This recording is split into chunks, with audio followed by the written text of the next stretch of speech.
मैं कोई फिल्मी धुन गुनगुनाता हुआ ऑफिस जाने को तैयार हो रहा था, तभी मेरी पत्नी मीता कमरे में आई और मुझसे बोली, सुनो, मुझे तो पिछले वर्ष याद ही नहीं रहा, लेकिन इस वर्ष मैं मम्मी जी का श्राद्ध अवश्य करूँगी। अभी तो श्राद्धों के दिन बहुत दूर हैं। तुम्हें अचानक मम्मी जी की याद कैसे आ गई? अगले महीने मार्च में मम्मी की पुण्यतिथि है ना। यह ध्यान आते ही मेरे मन में उनका श्राद्ध करने की इच्छा पैदा हुई। असल में पिछले वर्ष किट्टी पार्टी में सबने मुझे टोका था कि तुम अपनी सास का पहला श्राद्ध करना कैसे भूल गई। यह भी कोई भूलने की बात है? मुझे बहुत शर्मिंदा होना पड़ा था, लेकिन इस वर्ष मैं खूब जोर शोर से उनका श्राद्ध करूँगी। श्राद्ध में सब पकवान मम्मी जी की पसंद के बनाऊंगी। उन्हें गुलाब जामुन और काजू की बर्फ़ी बहुत पसंद थी, वही बनवाऊंगी।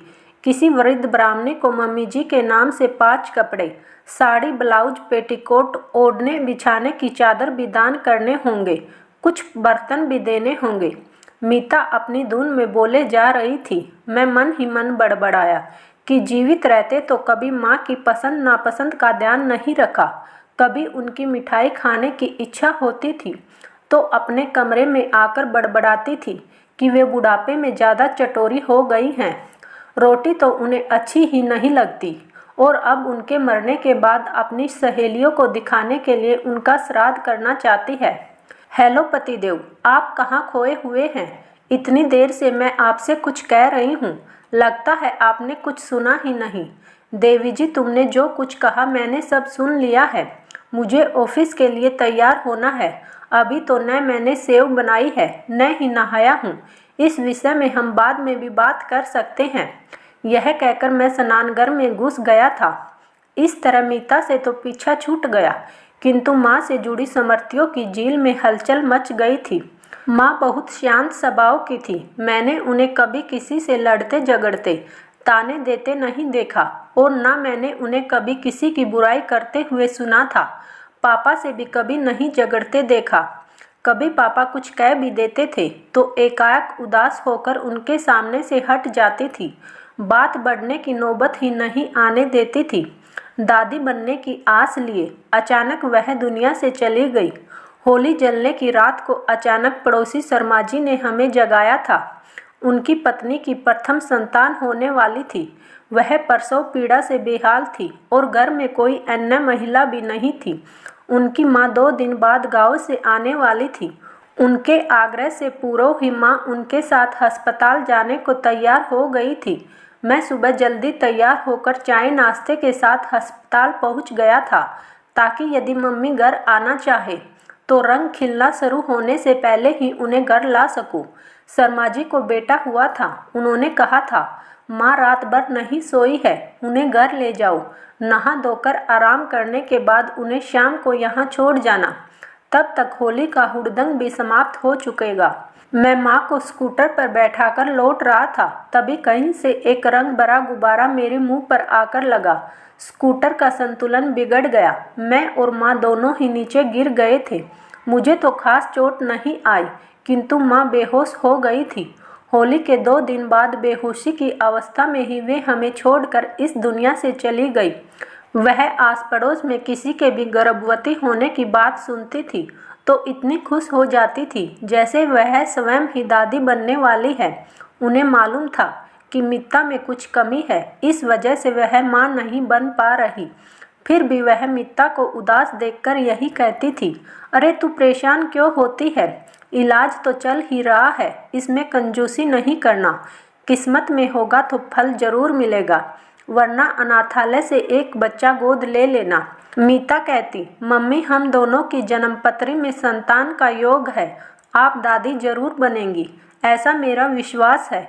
ये बात याद करके माँ के प्रति श्रद्धा से सिर झुक जाता है।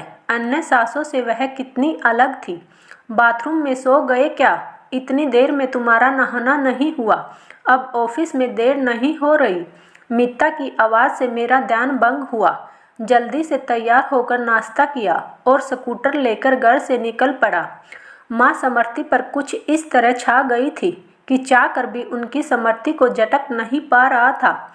एक बार माँ की छाती में बाएं तरफ बहुत तेज दर्द उठा था। मैं तो इतना घबरा गया था कि उन्हें लेकर सीधे अपोलो अस्पताल पहुंच गया। वह मेरे घर के निकट था। डॉक्टर ने हार्ट के लिए ईसीजी, 2D इको, एक्सरे और कई तरह के ब्लड टेस्ट आदि कराने को कहा। 4-5 हजार का बिल बन गया था, लेकिन यह जानकर संतोष हुआ था कि उन्हें कोई गंभीर बीमारी नहीं है। बिल देखकर मीता ने कहा था, आप भी जरा से दर्द से घबरा कर सीधे अपोलो पहुंच गई। डॉक्टर्स की जेब से क्या जाता है, व्यर्थ ही इतने सारे टेस्ट करा लिए। अपने ऑफिस की डिस्पेंसरी भी तो ले जा सकते थे, वहाँ भी योग्य डॉक्टर्स की कमी नहीं है। वैसे मीता ने कुछ गलत तो नहीं कहा था, किंतु मैं भड़क गया था। मीता, माँ पर 4-5 हजार रुपये खर्च हो गए तो तुम्हें बुरा लग रहा है? तुम्हारे इलाज में भी तो 50-60 हजार रुपये खर्च कर चुका हूँ, फिर भी कोई फ़ायदा नहीं हुआ। एक बेटी भी हो जाती तो कोई अफसोस नहीं होता। तुम मेरी पत्नी हो तो वह भी मेरी माँ है। तुम क्या चाहती हो, मैं माँ बाप के प्रति अपनी जिम्मेदारियों से मुंह मोड़ लूँ? तुम भाग्यशाली हो जो तुम्हें इतनी अच्छी सास मिली है, वरना निसंतान बहुओं को ससुराल में कितने ताने सुनने पड़ते हैं, क्या तुम नहीं जानती? किंतु यहाँ किसी ने तुम्हारा दिल नहीं दुखाया। मेरे दोस्त की माँ तो उसके पीछे पड़ी है कि दूसरी शादी कर ले। मम्मी जी ने भले ही कभी ताना न दिया हो, किंतु उस कमी को तुम पूरा कर देते हो। अभी तुमने जो कुछ कहा, क्या वह ताना नहीं है?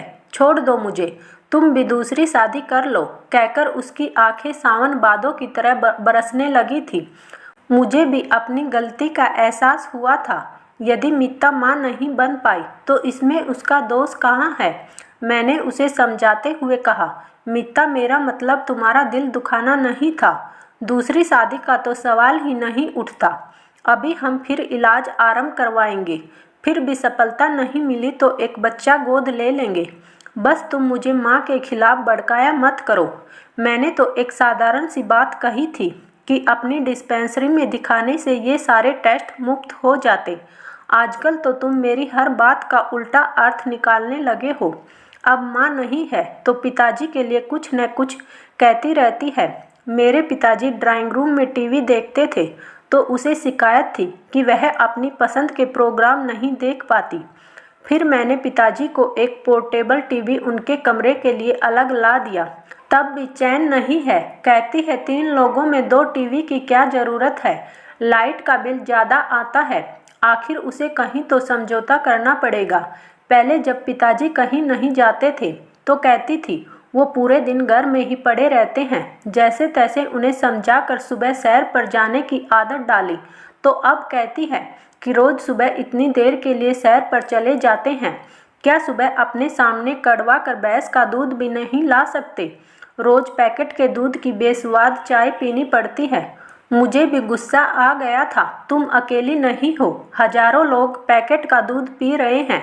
भैंस के दूध का ज़्यादा ही शौक है तो जाकर स्वयं ले आया करो, पड़ोस में ही तो मिलता है। तभी शहर से पिताजी आ गए थे। क्यों सुबह सुबह मीता पर बरस रहा है? हम 2 आदमियों के घर में रहते दूध लेने वह जाएगी।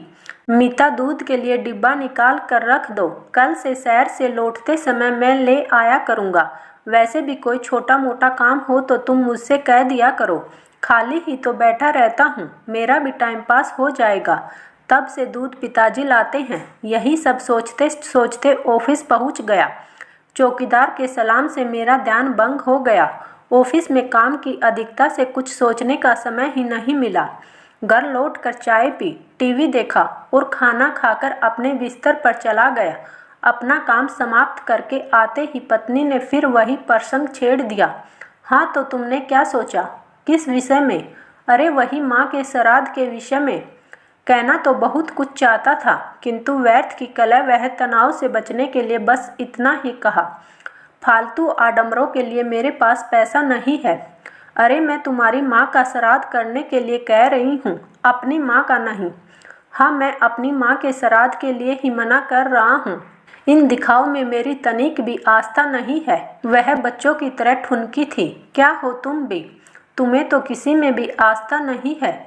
समाज में रहकर बहुत से काम दिखावे के लिए भी करने पड़ते हैं। मेरे क्लब की सभी महिलाएं अपने बुजुर्गों का श्राद्ध बहुत जोर शोर से करती हैं।